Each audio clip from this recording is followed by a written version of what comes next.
مثنوی معنوی. گر خبر خواہی ازیں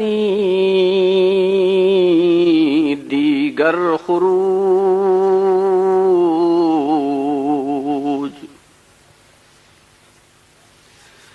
گر خبر خواہی ازیں دیگر خروج،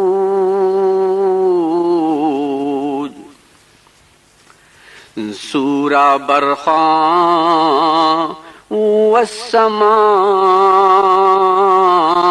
ذات البروج،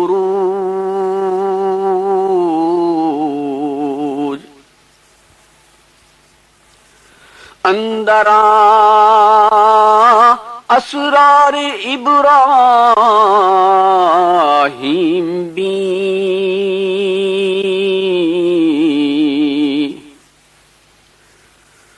کودرا تشیافت ورد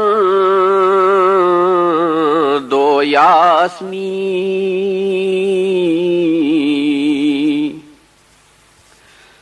باد و خاک و آب و آتش بندہ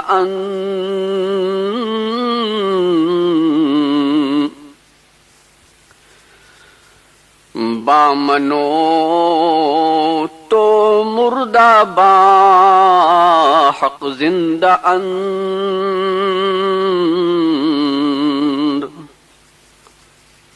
مولانا رومی سورہ بروج کی عارفانہ تفسیر اور قرآنی معارف کی روشنی میں اللہ تعالیٰ پر یقین اور اس کے ثمرات و نتائج کا مشاہدہ کرا رہے ہیں.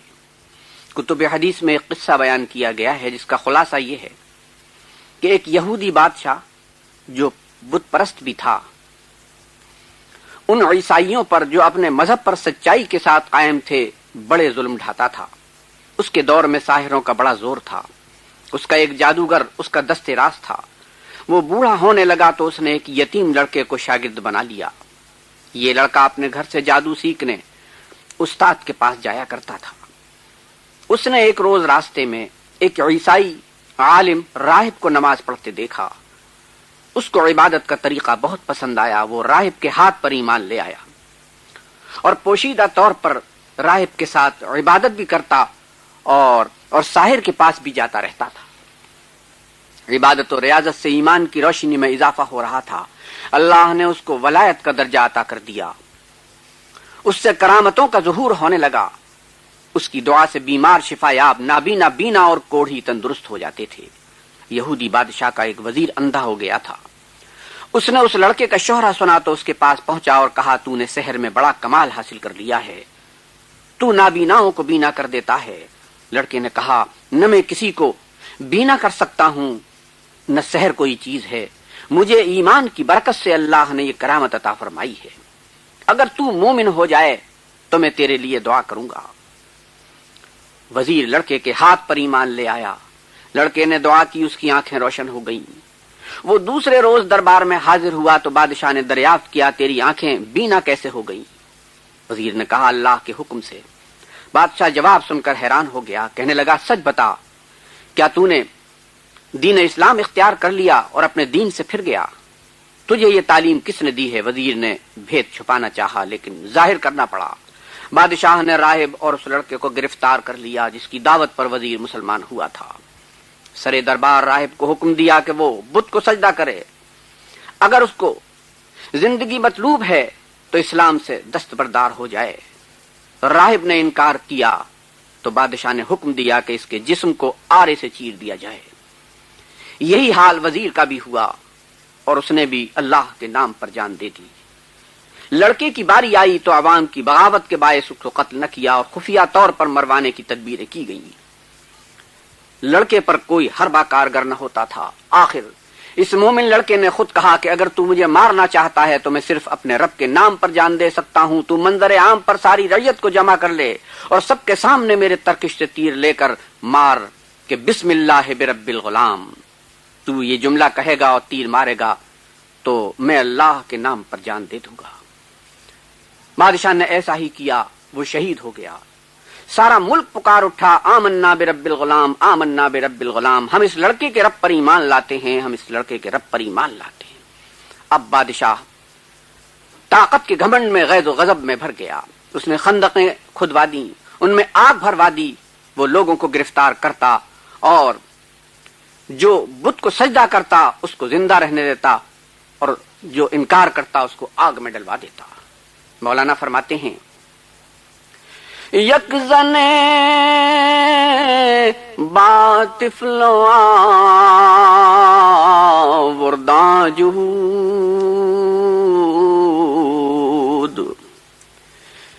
پیش بتواش اندر شعلہ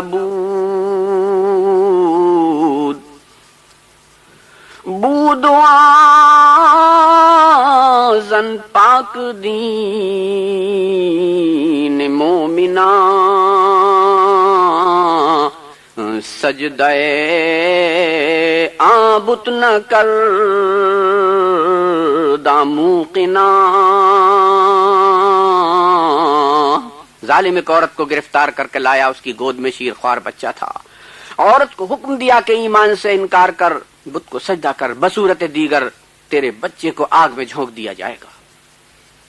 وہ ایمان اور یقین والی عورت اپنے ایمان پر قائم رہی، اس نے سجدہ کرنے سے انکار کر دیا۔ ظالم یہودی نے مومنہ کی گود سے بچہ چھین کر آگ میں پھینک دیا۔ ماں نے بچے کو آگ میں دیکھا تو حواس باختہ ہو گئی، دیوانگی سی کیفیت اس کے اوپر طاری ہو گئی۔ وہ غیر شعوری طور پر بت کے سامنے ہاتھ باندھنے لگی کہ اس کے کان میں بچے کی آواز آئی۔ اللہ تعالیٰ نے شیر خوار بچے کو قوت گویائی عطا فرما دی۔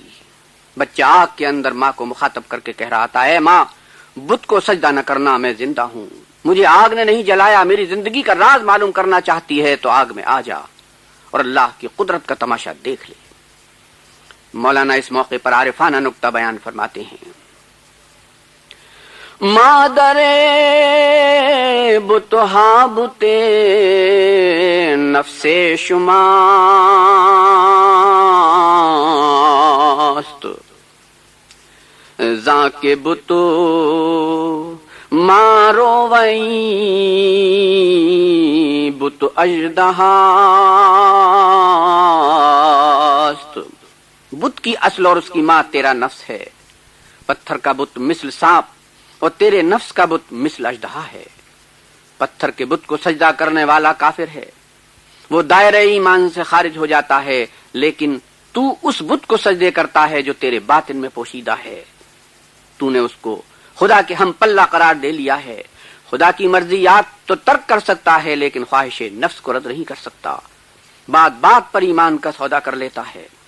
بہت سے موقع آتے ہیں جہاں ایمان و نفس کا مقابلہ ہوتا ہے، نفس کے تقاضے پورے ہوتے ہیں اور ایمان کے مطالبے ترک ہو جاتے ہیں۔ بہرحال وہ عورت ایمان کے عوض بچے کو دے چکی تھی۔ اللہ نے اس کی استقامت ایمانی پر یہ انعام فرمایا کہ اس کے بچے پر آگ سرد ہو گئی۔ بچہ کہہ رہا تھا، اندر آ مادر کے من جا خوشم،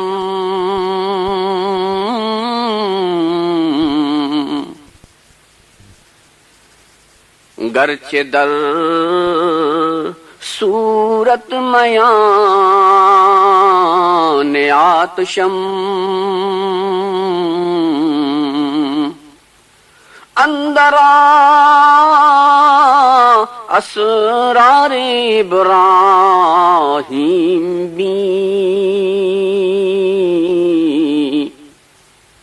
کودرا تشیافت وردو یاسمی۔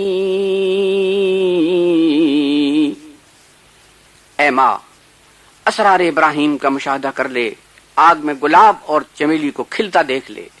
ماں نے بچے کی آواز سنی تو بے تابانہ آگ میں چھلانگ لگا دی۔ آگ اس پر بھی ٹھنڈی ہو گئی۔ مومنہ نے آگ کو بے اثر پایا تو کنارے پر کھڑے ہوئے ایمان والوں کو آواز دینے لگی، خدا کی قدرت کا کرشمہ دیکھو، آگ ہم پر سرد ہو گئی ہے۔ مولانا فرماتے ہیں کہ اس موقنہ کی آواز پر لوگ پروانوں کی طرح آگ کی جانب آنے لگے۔ بے موکل بے کششو از عشق دوست،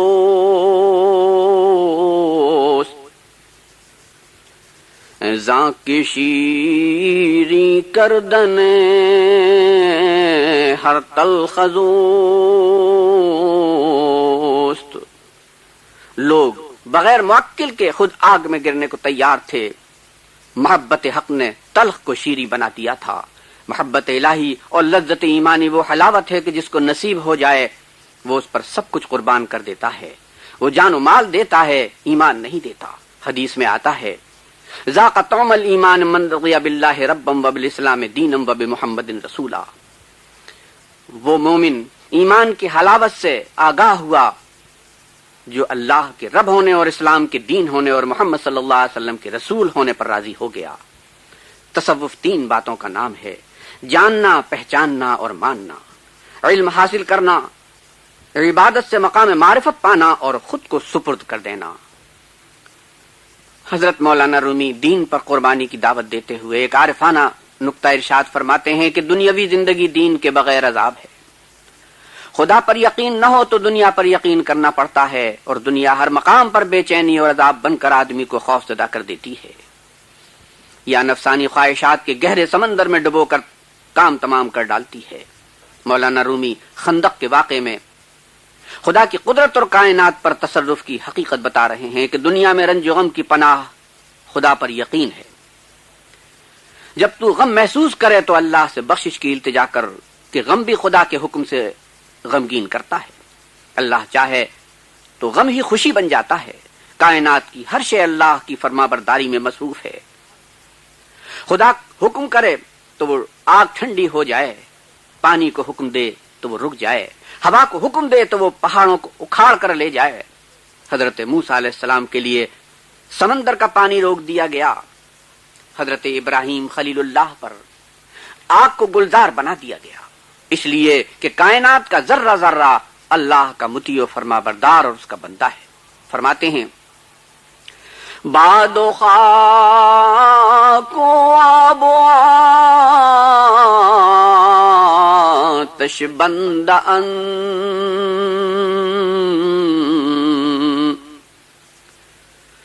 بامنو تو مردہ با حق زندہ ان۔ ہوا، پانی، مٹی اور آگ اللہ کے غلام ہیں، یہ ہمارے آگے بے جان مگر اللہ کے سامنے زندہ ہیں۔ ہر شے میں خاص آثار حیات ہیں، ہر شے میں ایک قسم کی زندگی ہے۔ قرآن و حدیث میں جمادات کے صفات زندگی کی اطلاع دی گئی ہے۔ مولانا فرماتے ہیں پیش حق آتش ہمیشہ در قیام،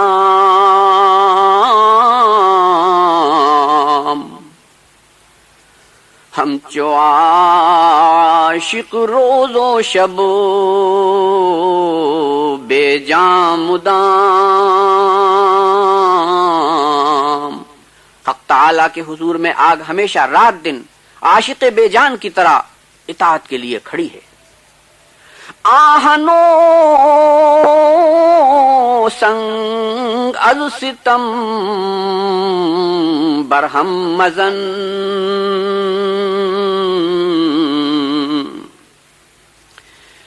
کی دو میزائند ہم چوں مرد و زن۔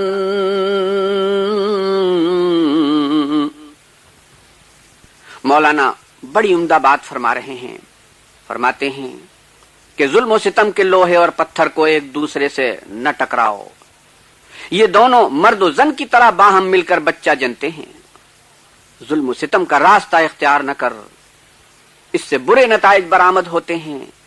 ایک گناہ کے سبب ہزاروں گناہوں کا بوجھ سر پر آن پڑتا ہے۔ ظالم یہودی مسلمانوں کو ایمان کے جرم میں نظر آتش کر رہا تھا۔ سورہ بروج میں ہے والسماء ذات البروج والیوم الموعود الی آخرہ۔ اللہ تعالیٰ نے کئی قسمیں کھائی ہیں اور اس کے بعد خندق والوں کی ہلاکت کا ذکر کیا ہے۔ غرض مسلمان آگ میں کودنے لگے، لیکن آگ ان پر ٹھنڈی تھی۔ جب اس نے دیکھا کہ ایمان والوں پر آگ ٹھنڈی ہو گئی تو وہ آگ سے مخاطب ہوا اور کہنے لگا، اے آگ تجھے کیا ہو گیا؟ تیری تاثیر کیا ہوئی؟ تو اپنے پرستاروں کو بھی نہیں چھوڑتی، اس وقت تیری سوزش کہاں چلی گئی؟ آگ سے آواز آئی۔ مولانا فرماتے ہیں، گفتو آتش من ہما نمات شم،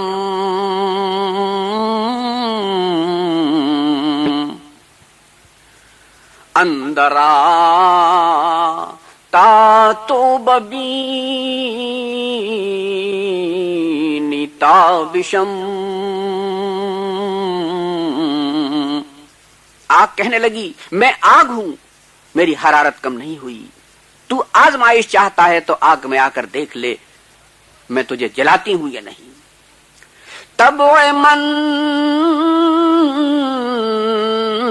دیگر نہ گشتو عنصرم،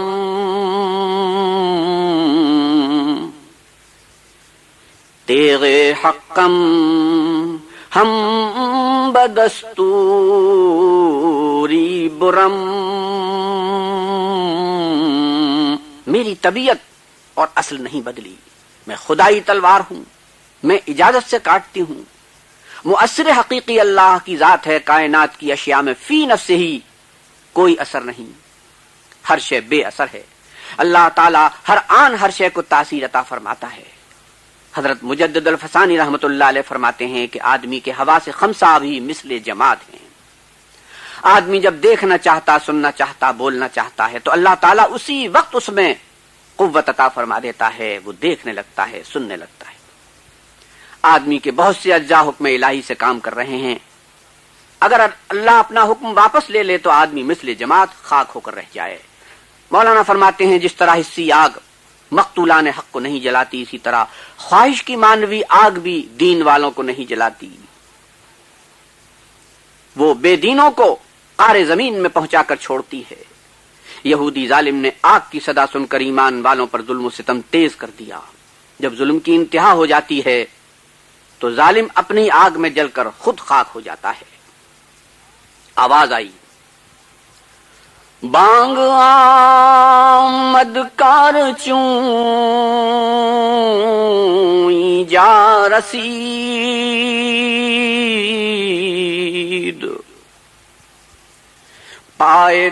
پائیدار اے سگ کے قہر ماں رسید۔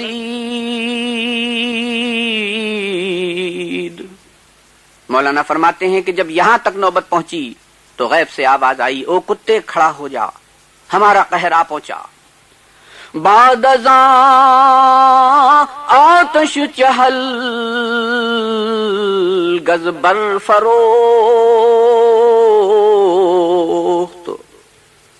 حلقہ گشتو آیہودارا بسوخت۔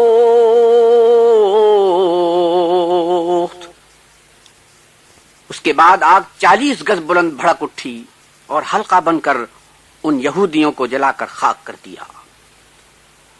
وہ ایمان والوں کو آگ میں ڈال رہے تھے۔ مولانا فرماتے ہیں، گر خبر خواہی ازیں دیگر خروج، سورہ برخاں والسماء ذات البروج۔